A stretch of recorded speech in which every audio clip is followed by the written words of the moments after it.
So today we continue covering the camera basics with white balance, why it's important and what it does. White balance is important as it provides a realistic image that is without any unusual colour casts. For proper use of white balance when using practical lighting or environmental lighting, consideration must be taken on the colour temperature of these lights, and this is measured in Kelvin. Now you can just set your camera to automatic white balance, which all digital cameras have nowadays.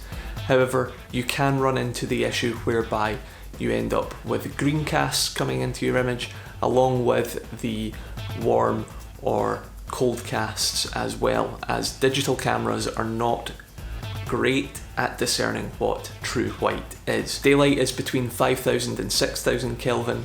As you get higher in that, you introduce a lot more warm casts to your image in the form of orange tones, and when you drop below 5000 you're introducing colder casts with a lot more blue tones. This can be used stylistically to a certain extent when doing day for night shoots in videography.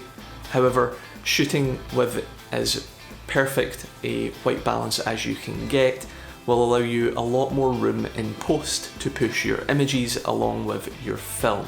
It won't break down in those warmer areas and it won't break down in those colder areas. Up on the screen just now is a table and chart that allows you the easiest way to see whereabouts certain light levels sit. In order to provide the most accurate white balance, it's always recommended to carry some colour cards with you in the form of a grey card, a white card, or even just a white piece of paper. This can then be used with the custom white balance setting within your camera.